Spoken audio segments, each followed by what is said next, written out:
प्रधानमंत्री नरेंद्र मोदी 2 दिन के विदेश दौरे पर रवाना हो गए हैं। पीएम आज फ्रांस के नीस शहर पहुंचे हैं। यहां पर वो कल फ्रांस के राष्ट्रपति मैक्रोन से द्विपक्षीय मुलाकात करने वाले हैं। इसके बाद प्रधानमंत्री 2 दिनों के दौरे पर स्लोवाकिया जाएंगे। स्लोवाकिया जाने वाले वो पहले प्रधानमंत्री होंगे। 16 जून को प्रधानमंत्री मोदी वापस फ्रांस के एवियन शहर लौट आएंगे, जहां G7 शिखर सम्मेलन में वो हिस्सा लेंगे। इस सम्मेलन में अमेरिकी राष्ट्रपति ट्रंप भी शामिल होंगे, लेकिन अब तक ये क्लियर नहीं हुआ है कि पीएम मोदी और ट्रंप के बीच में कोई बायलैटरल मीटिंग होगी या नहीं होगी। 18 जून को पीएम मोदी एवियन से पेरिस जाएंगे, जहां विवाटेक सम्मेलन में हिस्सा लेंगे और भारतीय समुदाय को संबोधित भी करेंगे।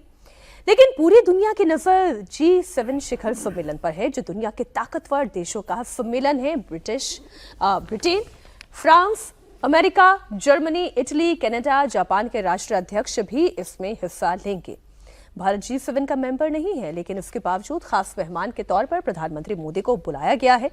खास बात यह है कि इस बार G7 समिट में चीन को नहीं बुलाया गया है। यह मीटिंग कितनी इंपॉर्टेंट है, और अब जब हम ये चर्चा कर रहे हैं कि युद्ध के बादल धीरे धीरे छटने लगे हैं और अब वैश्विक आर्थिक तौर पर देशों को वापस से अपने आप को पटरी पर लेकर आना है, कितने इंपॉर्टेंट है ये समिट? देखिए, G7 की मीटिंग हमेशा बहुत इंपॉर्टेंट होती है और प्रधानमंत्री मोदी ये 7वीं बार जा रहे हैं G7 की मीटिंग में हिस्सा लेने। पहले हम लोग का जो स्टेटस था भारत का, वो मेहमान देश का था, विशेष मेहमान गेस्ट के तौर पर हम लोग बुलाए जाते थे। अब वो स्टेटस इंप्रूव हुआ है और भारत पार्टनर कंट्री के तौर पर बुलाया जाता है। G7 में भारत पार्टनर कंट्री है, मेंबर नहीं होने के बावजूद पार्टनर कंट्री है, तो उस तरह से भारत को ट्रीट किया जाता है। और अगर एशियन जो पावर सेंटर्स हैं उसमें से अगर चाइना नहीं जा रहा है, रशिया भी नहीं है, हाँ रशिया भी नहीं है, तो अपने आप भारत का एक वहां मतलब बनता है। तो G7 की और तीसरी बात, एक और इम्पॉर्टेंट बात है कि यूरोप के देशों के साथ जिस तरह के संबंध अभी अमेरिका के हो गए हैं, ऐसी स्थिति में भी G7 ज्यादा इंपॉर्टेंट हो गया है कि आ करके अपने बिहेवियर को मेंड करते हैं या नहीं करते हैं।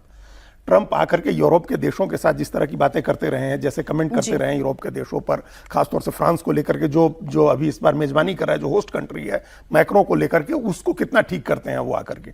अगर कोऑर्डिनेशन बेटर होता है इन 7 कंट्रीज के बीच में, तो ये भारत के लिए भी अच्छा होगा, क्योंकि भारत के यूरोप के देशों के साथ अपने बायलैटरल्स भी हैं, यूरोपीय यूनियन के साथ फ्री ट्रेड है हमारा, अमेरिका के साथ ट्रेड हो रहा है। तो ये सब चीजें अगर G7 में कोऑर्डिनेशन बनता है, तो व्यापार की दृष्टि से, आर्टिफिशियल इंटेलिजेंस की दृष्टि से, टेक्नोलॉजी ट्रांसफर की दृष्टि से, डिफेंस एग्रीमेंट्स के लिहाज से, देखिए फ्रांस को भारत ने $400 बिलियन का ऑर्डर दिया हुआ है राफेल का, तो वो तमाम इन सब चीजों की वजह से के नजरिए से भारत के